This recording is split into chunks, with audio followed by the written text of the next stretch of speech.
আজকের এই মত বিনিময় সভায় সম্মানিত সভাপতি আলাজ আমিনুল হক, প্রধান অতিথি আমার বড় ভাই শহীদুল ইসলাম বাচ্চু, ভারপ্রাপ্ত আহ্বায়ক নাটোর জেলা শাখা, প্রধান বক্তা রহিম নেওয়াজ, সদস্য সচিব নাটোর জেলা শাখা, বিশেষ অতিথি ফরদ আলী দেওয়ান শাহীন, যুগ্ম আহ্বায়ক নাটোর জেলা শাখা, মঞ্চে ভূমিষ্ঠ আমার বামে আমার থানা কমিটির সাধারণ সম্পাদক ফয়সাল আলম আবুল ব্যাপারী, স্বেচ্ছাসেবক দলের সভাপতি আসাদুজ্জামান আসাদ ভাই, আমার ইউনিয়ন কমিটির সভাপতি ইব্রাহিম ভাই, সাধারণ সম্পাদক মাহাতাব আলী বিশ্বাস, এনআই চৌধুরী, হাসান ভাই, যুব দলের সালাম এবং সজল ভাই সহ উপস্থিত সারার সহ সকলকে আমার থানা বিএনপির পক্ষ থেকে শুভেচ্ছা ও স্বাগত। প্রিয় বন্ধুরা, আমি বেশি কথা বলবো না, রাজনৈতিক বক্তব্য বড় নেতারা আছে দিবে। আমি সাংগঠনিক বিষয়ে দুই চারটি কথা বলতে চাই। হরিশপুর ইউনিয়ন বিএনপির ঘাঁটি, হরিশপুর ইউনিয়ন রুহুল কুদ্দুস তালুকদার দুলু ভাইয়ের ঘাঁটি।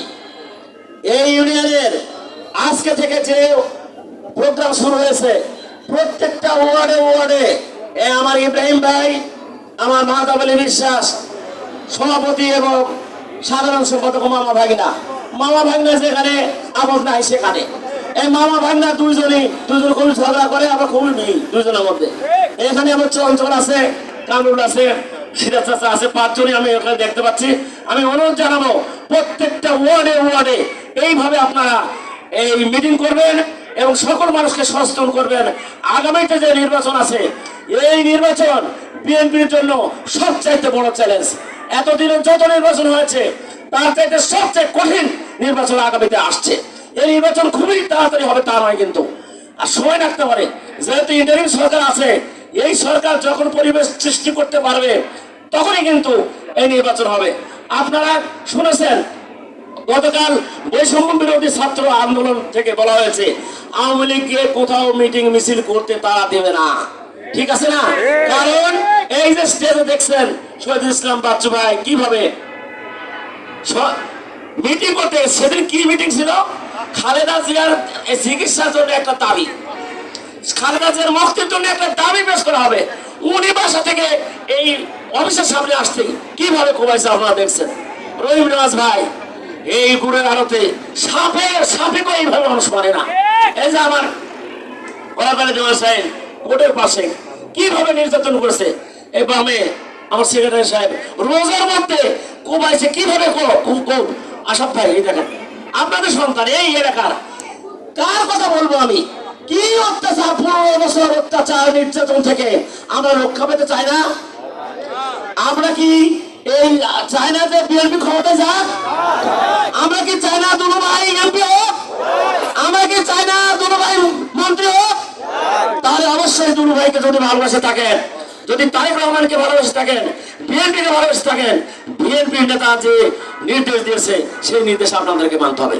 একটা নির্দেশ দিয়েছে এইভাবে যে আমরা যা হয়ে গেছে ভবিষ্যতে আর কেউ যেন এইরকম হঠাৎকারী কোনো সিদ্ধান্ত করতে না পারে, হঠাৎকারী কোনো কাজকর্ম করতে না পারে, সেদিকে আপনাদের সতর্ক দৃষ্টি রাখতে হবে। এবং আগামীতে যে নির্বাচন আসছে, এই নির্বাচনের প্রস্তুতি এখন থেকে শুরু করে গ্রামে গঞ্জে আমাদের বার্তা, আমরা শান্তিপ্রিয় দল, বিএনপির লোক সবচাইতে ভদ্র, সবচেয়ে শিক্ষিত। আর আওয়ামী লীগ দেখলে তো চেনা যায়, এত ঘাট ঘাট কোথায় আমরা এক জাত, ওই জাতটাই হলো আওয়ামী লীগ, ঠিক আছে না? ওই বিএনপি লোক এত ভদ্র, কোন চান্দাবাজি বিএনপি লোক করে না, কোন সন্ত্রাসী বিএনপি লোক করতে চায় না, বরং মার খায়। মার খাওয়ার রেকর্ড আছে, চান্দাবাজি সন্ত্রাসী করার রেকর্ড বিএনপির নাই। তা আমি অনুরোধ জানাবো আপনাদের ধৈর্য ধরেন। আগামী ভোট বলতে আপনার কেবল মাত্র প্রি টেস্ট পরীক্ষা দেওয়া হয়েছে, টেস্ট পরীক্ষা আছে, এসএসসি পরীক্ষা আছে, তারপরে না ফল পাবেন নাকি?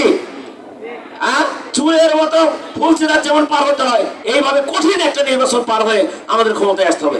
শুনলেন তো জামাতিরা কিভাবে আমাদের বিরুদ্ধে কথাবার্তা বলছে। মসজিদের মধ্যে যে কোন মসজিদে জামাতিরা যেন রাজনৈতিক কর্মকাণ্ড করতে না পারে, আপনারা দেখবেন, এরা খেয়াল রাখবেন। সকলকে ধন্যবাদ জানিয়ে, রাজনৈতিক বক্তব্য আমার বড় নেতারা আছে তারা দিবে, সকলকে ধন্যবাদ জানিয়ে এবং আর একটি কথা বলে শেষ করি। এই আওয়ামী লীগ তাই বলে এই কথা ঠিক না।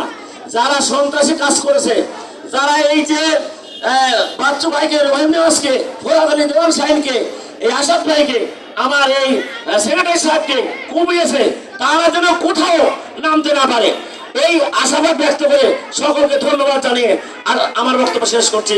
খোদা হাফেজ। বাংলাদেশ জিন্দাবাদ। জাতীয়তাবাদী দল জিন্দাবাদ। ধন্যবাদ।